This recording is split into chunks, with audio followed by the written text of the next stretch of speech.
नमस्कार मित्रों, मैं अनिल कुमार के बेस्ट स्टडी क्लासेस में आपका हार्दिक स्वागत एवं अभिनंदन करता हूं। जैसा कि आप सब लोग जानते हैं कि चंद्रयान 3 का लॉन्चिंग 14 जुलाई 2023 को पूर्वाह्न 2:35 पर किया गया।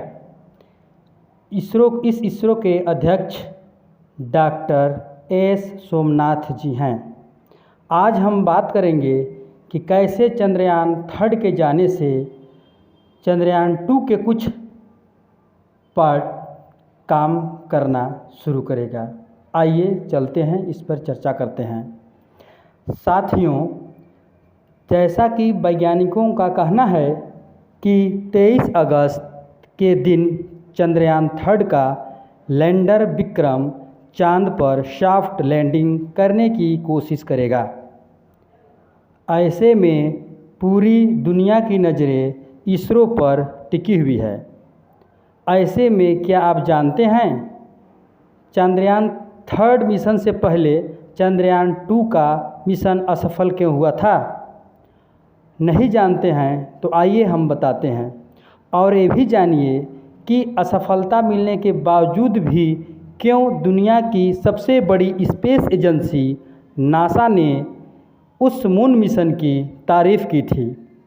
अगर नहीं जानते हैं तो आज हम आप लोगों को Indian space research organisation ISRO के पिछले स्पेस के बारे में कुछ ऐसी खास बातें बताएंगे कि आपको भी इसरो पर गर्व होगा।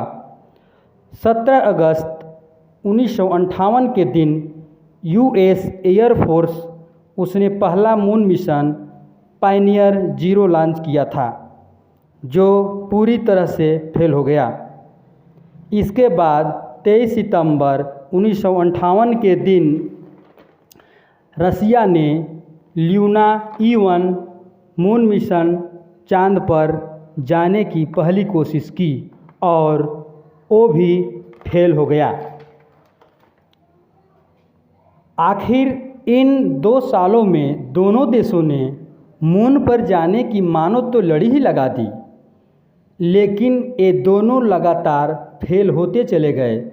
उसी तरह अपने 5वें मून मिशन फेल करने के बाद 12 सितंबर 1959 के दिन रसिया अपने 6ठे मून मिशन ल्यूना 2 में सफलता हासिल कर ली और वह चांद की कक्षा में पहुंच गया।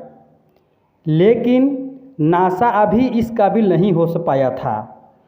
वह 2 से 4 ही नहीं बल्कि नासा ने 12वें moon mission Ranger spacecraft को 28 जुलाई 1964 के दिन सफलता मिली।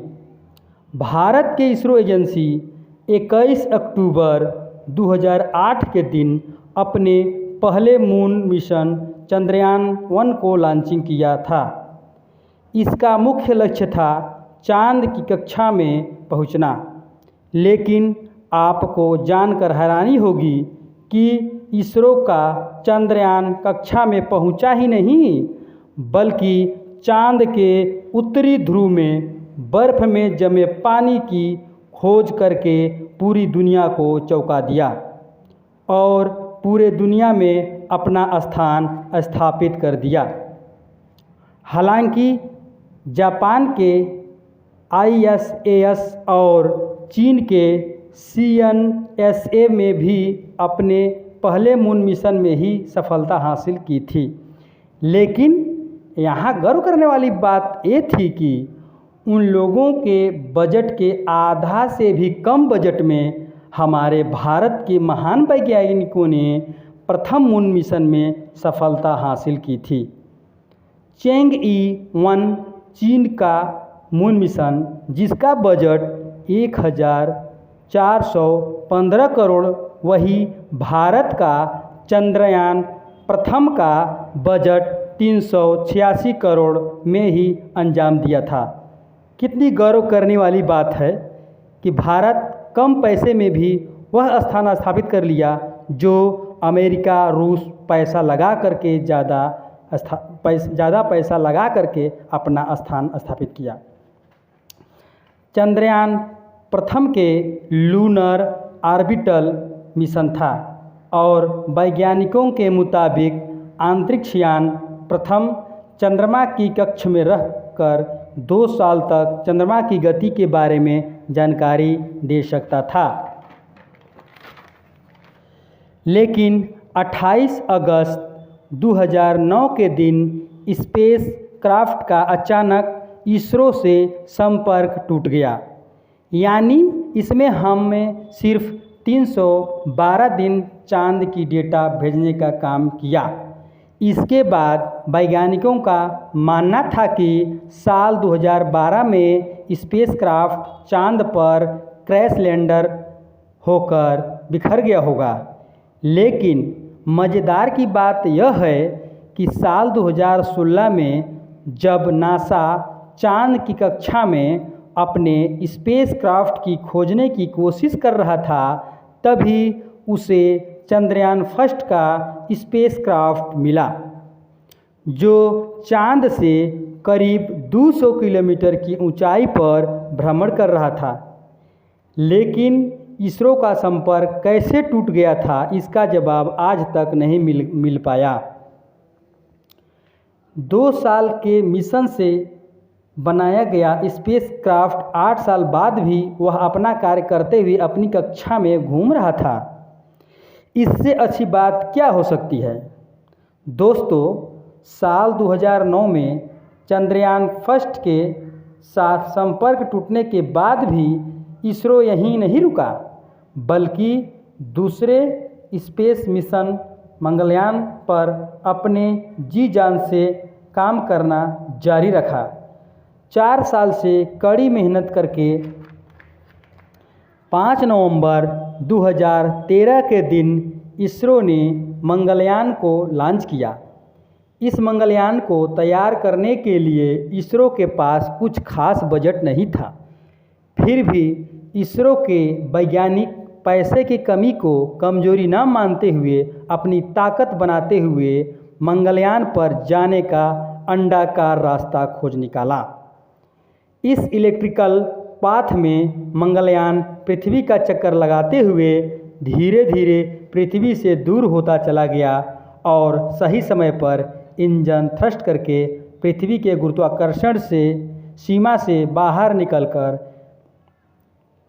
मंगल पर चला गया।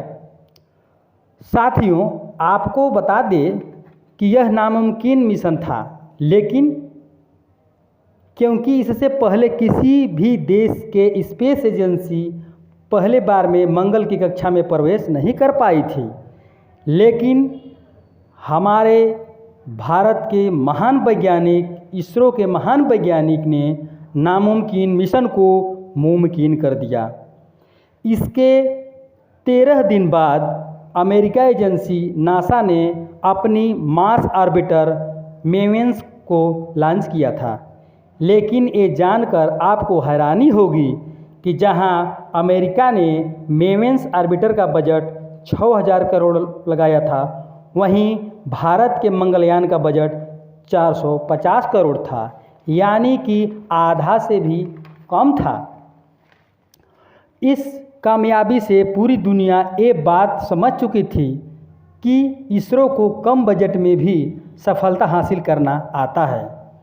कई बड़े स्पेस प्रोजेक्ट इसरो की राह देख रहे थे। सब प्रोजेक्ट ऑर्बिटल नहीं होता, ये बात इसरो को पता था, वह जानता था। यदि भारत को स्पेस प्रोजेक्ट चाहिए, सॉफ्ट लैंडिंग करने वाले प्रोजेक्ट में भी सफलता हासिल करना होगा। सॉफ्ट या सेफ लैंडिंग करने वाले सपने के साथ शुरू हुआ चंद्रयान 2 प्रोजेक्ट, जिसमें इसरो के सबसे बड़ा लक्ष्य था चांद की सतह पर सही सलामत लैंडिंग करना और सर्च कर अपने इस प्रोजेक्ट के लिए इसरो ने कई साल मेहनत की और 22 जुलाई 2019 के दिन इसरो ने अपने चंद्रयान 2 को चांद की तरफ रवाना कर दिया।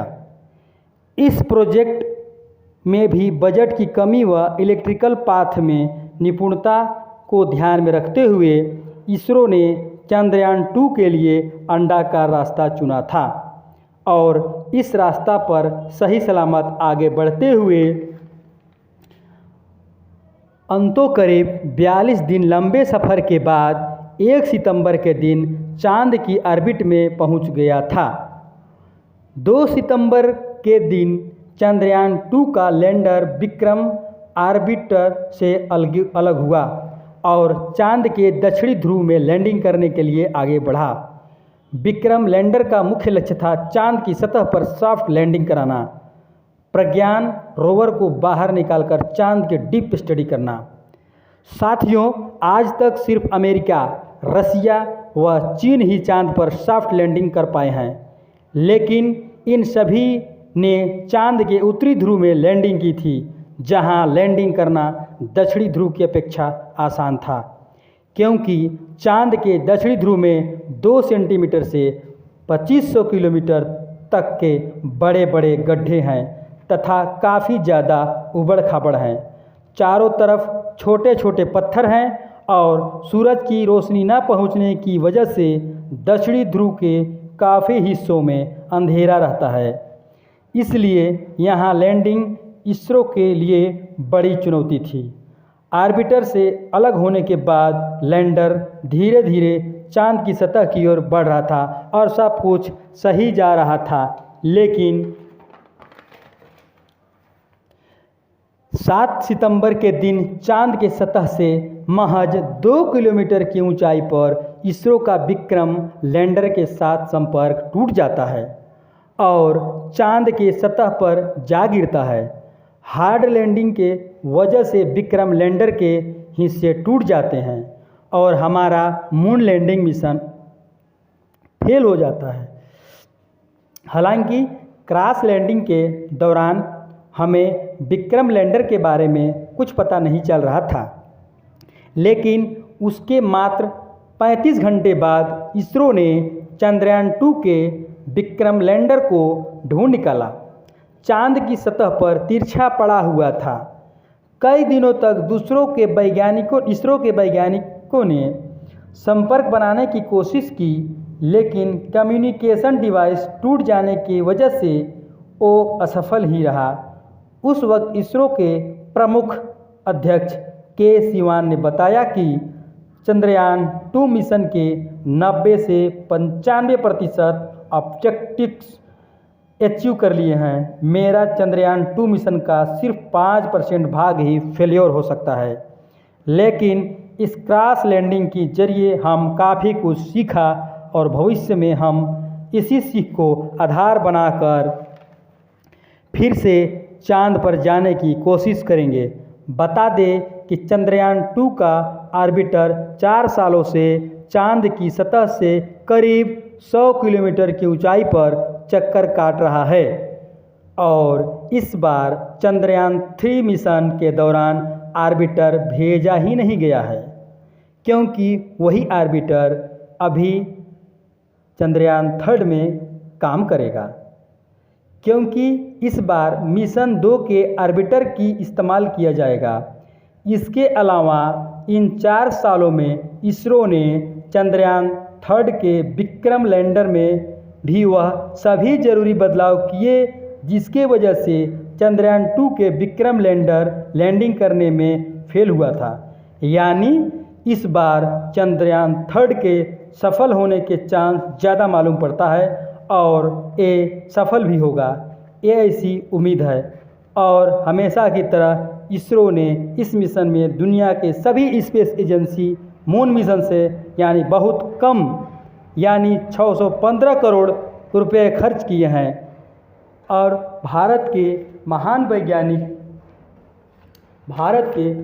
वैज्ञानिकों का बहुत बहुत तहे दिल से धन्यवाद कि कम खर्च में भी अमेरिका जैसे, रसिया जैसे, चीन जैसे लोगों का टक्कर लिया। हम अपने भारत के महान वैज्ञानिकों का दिल से सलाम करते हैं और मैं आगे क्लास में आगे बताऊंगा तब तक के लिए धन्यवाद। यदि मेरी वीडियो अच्छी लगी होगी तो मेरे वीडियो को सब्सक्राइब, लाइक एवं शेयर जरूर करिएगा। धन्यवाद।